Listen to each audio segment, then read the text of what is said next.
Welcome to another edition of Digging Up Positivity. This month's edition we will cover Pride Month, several fun animations, a lot of nature news, and our featured artist is from the Netherlands. I traveled across the country to meet her and her newest creation. For our American viewers, that roughly equals 2 blocks in New York City.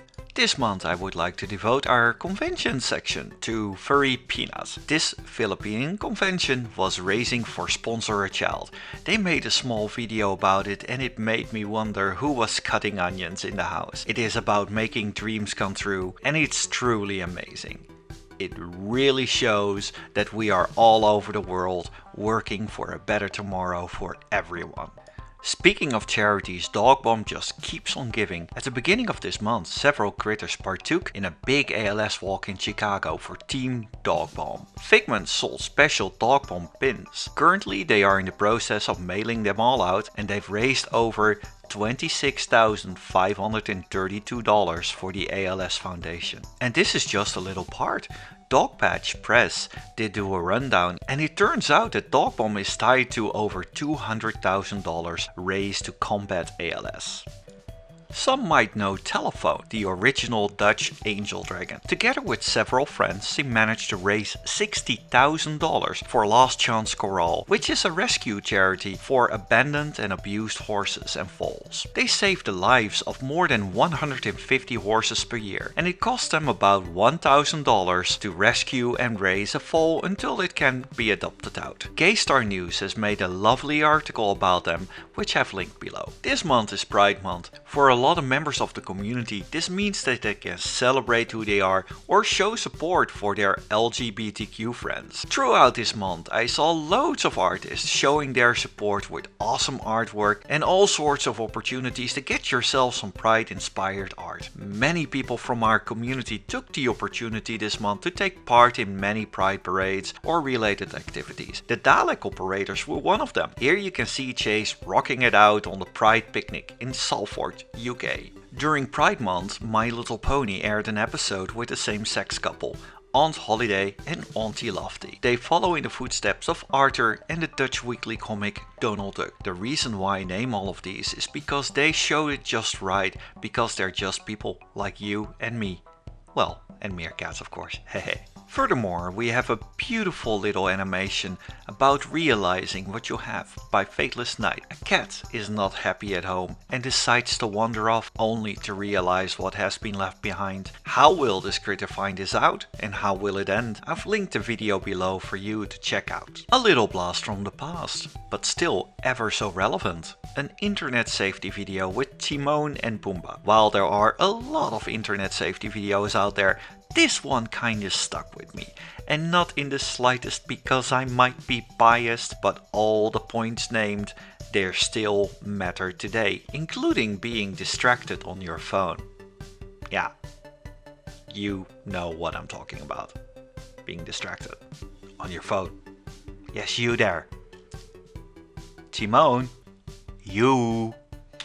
Speaking of childhood cartoons, as a young pup I loved Dungeons and Dragons, the TV series. So much I have the entire DVD box at home, and in Brazil, Renault made a commercial that reimagined the show so well that if they ever going to do a reboot of this or make a movie of it, I really want it to look like this. From the past, we go to the future. Disney has been working hard to renew all their properties with all sorts of reboots. We're seeing a wave of live action reboots such as The Jungle Book, Aladdin and The Lion King. They were a bit of a hit and miss when it comes down to the public reception, but their reboots on Disney Plus are more favorably received. While a bit skeptic at first, I can't deny DuckTales really managed to hit me at the right spot. And the next in line are Chip and Dale for 2020. Maybe this will pave the way for a new edition of the Rescue Rangers.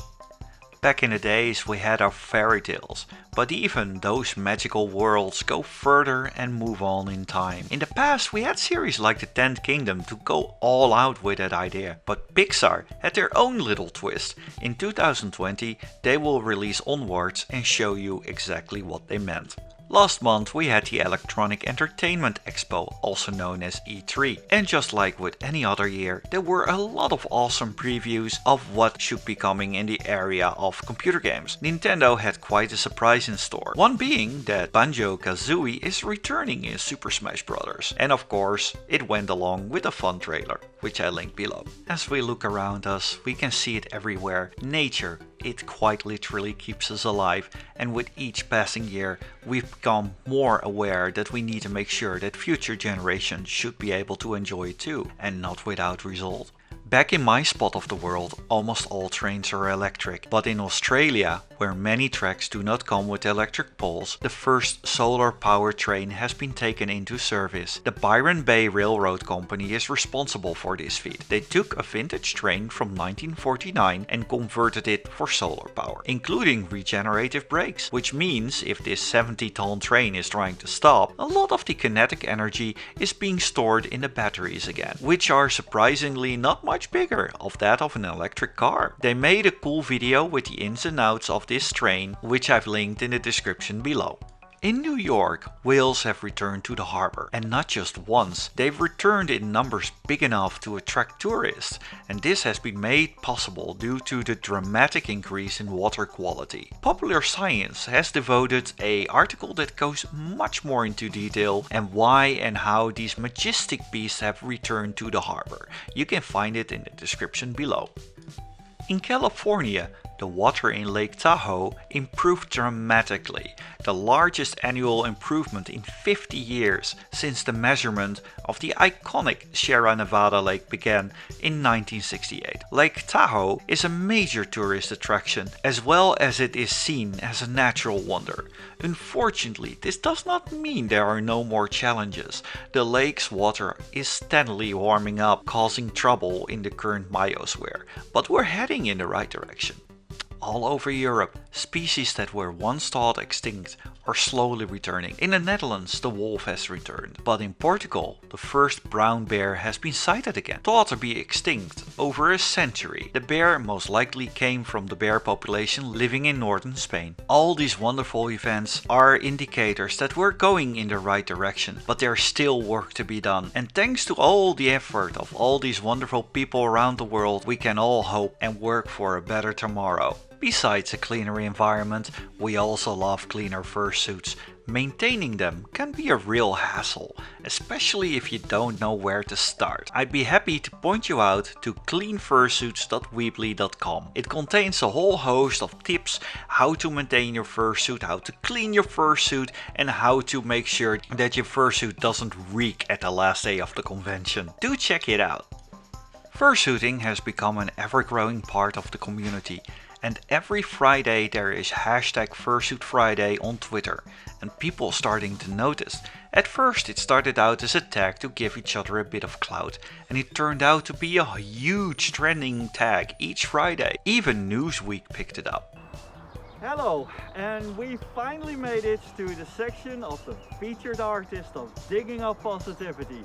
This month we have Laura den Boer, an artist from the Netherlands, also known as Remix the Angel Dragon. Since when are you in the furry fandom? Oh, that's a very good question. Let me think.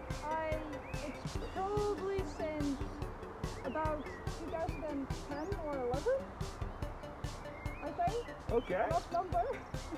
I remember that back in those times I was at one of the Comic Cons. And I was bumping into, I believe it was a Pokemon fursuit? Yes, that's correct. And you were having trouble with your head. It was the first fursuit you ever made, right? It was my second, actually. Oh, cool. It was my second, but I indeed had some problems with the head, and you guys used some really great advice, which eventually led me to try out new things and become a better fursuit maker. Speaking of better fursuits, do tell about your current fursuit. This is my recently finished fursuit of a fruit bat. Her name is Freya. She's a personal suit of mine. And yeah, I really wanted a more easy suit, so this one is plenty great. More puny look. I actually was inspired by you with the glasses. So I actually put on some of my own. Oh, that's really cool. But, You know another cool thing? huh?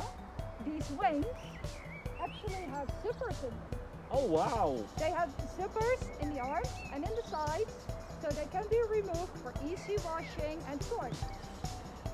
Seems that you put a lot of thought in your fursuit. That's Yes, I really do. awesome. But also a lot of people know you as Remix, the Angel Dragon. Yeah. Tell me something more about Remix. Oh yeah. Well, Remix wasn't actually my first persona. Yes, Fruit Bat was my first persona.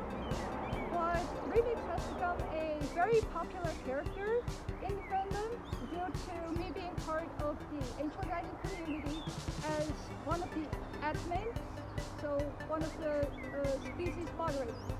One of those Archangel Dragons, aren't they? Yeah. Ah, cool.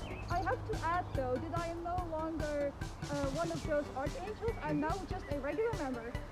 Okay, well that's good to know. Are there any conventions that you're going to? Yes, actually, I am going to upcoming Eurofurry in Berlin, and I will also be going to Nordic Con in Sweden next year. Oh, busy bat, huh? Yeah. Oh, that definitely. is really cool. But I also saw that you made another fursuit of an angel dragon, a Yes. star-themed angel dragon. There he goes. Hello. Oh, yeah. Tell me something about this starry fellow. Oh god. Well, he's definitely a superstar.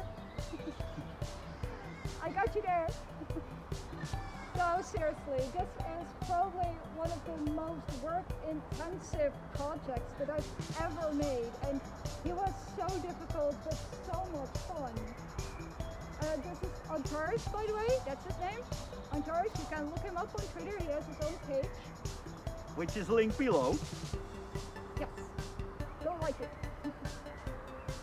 So, yeah, there's so much to tell about him, actually. Well, I see that every part is like a star, even the tip of his tail. Yes, Show that's it. correct. Turn It says around. over there. Oh no! Waiting for you. There's very interesting part because there are actually magnets in the tip of his tail so that the star can be removed as well. Ah! This is very convenient because due to the due to the long tail dragging on the floor, many people step on it, and this way when it's being stepped on, it just disconnects and doesn't rip the suit apart. That is really clever. And combined with all the other stars, and turn around, show your wings. He has stars literally everywhere. That is really amazing. It was a lot of work, yes. Okay. But So it really shows off. it really does. So you're still actively making angel dragon suits, and I also saw that you were at one point at the Dutch Comic Con in other cosplays, like I think Toothless. Yeah, I have made a toothless fursuit. I actually participated with that one in the cosplay competition. Oh, cool! Did you win something? Unfortunately, no. But I saw pictures and you look fine. Thank you. Is there anything else? Where will we see you online? I linked a couple of your channels below. We even made videos in the past. That's And can you tell me about any of the upcoming video projects? If people click on your channel, what will they see? Well, for upcoming videos, I have some ideas, but I need to find the time first to make a few. And well, they can look at the channel and watch some of the older videos. All right. If they like. We even made some together, which is really Yes. cool. Yeah. All right. Thank you very much for watching this month's Digging Up Positivity. We'll be back with another episode around the 27th of July. And big thanks to my sponsors Ishnula, Elsdekkers, Taros, Kitako, Falconeo, Hanzana and Scorechaser. Stay awesome and all the hugs.